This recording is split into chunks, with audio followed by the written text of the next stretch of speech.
Casting Crowns Inc. once again with another one where we deal with family advocacy, and we always like to promote the idea that education starts at home because that's the truth of the matter. We want to get into something. Differences. Life is about differences. If you know anything about life, if you actually care about life and you enjoy life as you should because it was given to you, you would know that it takes two. So many of us are deceived in this world because we start to be isolated. We start to become isolated from one another, whether it's from individualism or we're being exploited or whatever the case may be. But instead of celebrating the differences amongst us, we look to be an adversary to those that are different to us. The foundation of a family is going to be that man and that woman. The union of that man and that woman is going to be a marriage.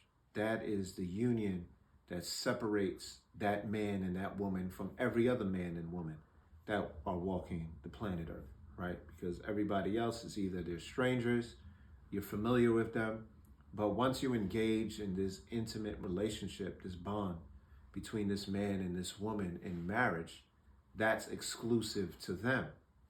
That woman will have that man's name. The children that that woman will have with that man will bear that man's name. So that family is bearing the name of that man. That's their bond. And that's something that's exclusive, and that's something that's honored before God, and it's not to be disrupted by anyone else. Not another man to try to disrupt that union or another woman. And as a matter of fact, God doesn't even want that man and that woman, that husband and wife, to disrupt that union and that bond before him. So, but there's a difference, because there is a difference between men and there is a difference between women. And those two different components come together, and then you have that marriage, and ultimately you have a family. Life comes about from that difference. Life comes from God, ultimately, and God on earth uses men and women to bring forth more life. That is a difference between a man and a woman, because a man cannot bring forth life on his own, and women do not bring forth life on their own. There's a great misconception that women are the beginning or the progenitors of life. That's simply not true. That is a misnomer, and it's actually a deceitful tactic that's used to disrupt the actual structure that we have seen be successful throughout time. Because throughout time, that relationship, that marriage between a man and a woman, is how societies were formed. That's how civilization was built. Civilization was not built through a woman, and civilization was not built by feminism, right? There is no society that has withstood the test of time by those ideologies. Those are ideologies that's actually against the structure that's in place that we are a part of today, meaning we were born of that. So there has always been marriages from the very beginning.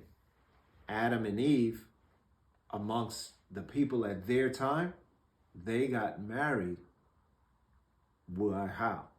They got married because God saw it right and fit for Adam to have a wife. And he gave him a wife, and that wife was Eve, right? Notice, God gave Adam that wife. He didn't go to the state.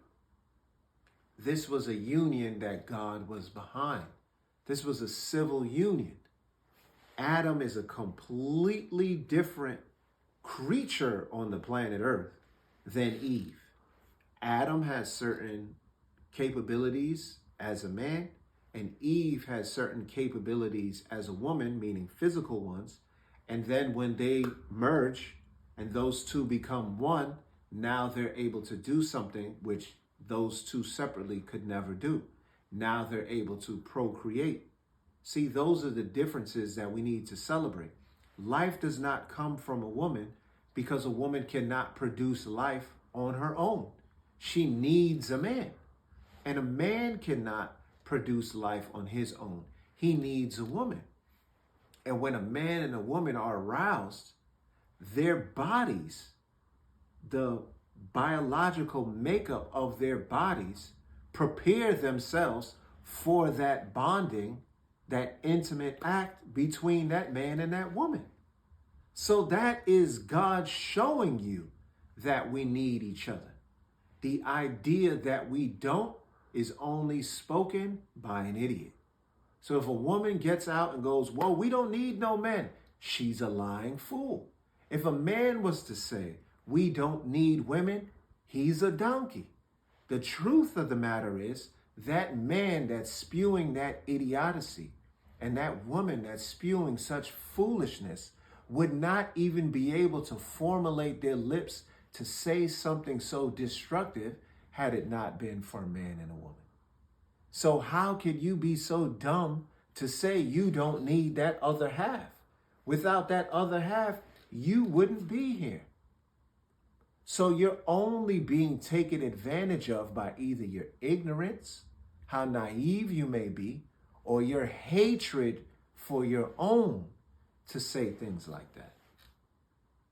Because again, God created it where a male animal needs a female animal in order to procreate. And a man and a woman need each other in order to procreate. You're not going to be able to change that regardless of how much you hate the other side, so to speak. That's why with all of the court, all of the hate, all of the rhetoric, all of the misogyny, all of the, what do they call it? Misandry, that never gets spoken about, women who hate men. With all of that type of stuff, you still see children being born. Because if it was left up to men and women, there would be very few children being born and will be dying out. But God knew what he was doing. That's why he made the act so pleasurable. So even if you hate the other side like a fool, you have that desire. So God is so amazing. He's so amazing. And regardless of the culture, regardless of where you grow, regardless of the dogma that's out there, like feminism, and so many women who are deceived by feminism fail to realize that feminists get married. So you'll turn around and say you don't need a man and you'll be against your own men. But the feminists that started that nonsense, they're getting married. And as a matter of fact, if they're not marrying another feminist, they're marrying a man. And he may subject himself to that feminist dogma. But the bottom line is that these people understand the importance of marriage. That's why they go ahead and do it. Your forefathers understood, your foremothers understood the importance and the value. They would risk losing their life in order to get married.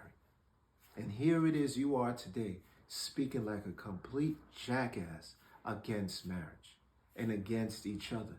And you're engaging in this warfare that leads to nothing productive at all. This stupid warfare about battle of the sexes.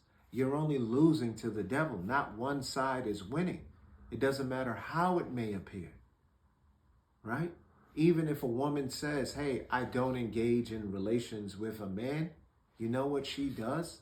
If she says that out of her hatred towards men, you know what she does?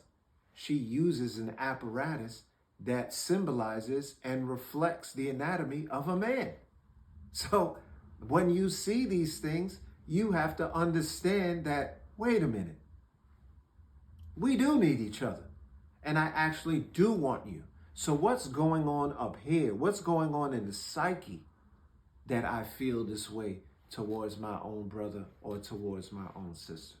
This is something you need to awaken yourselves to. Cast the crowns in.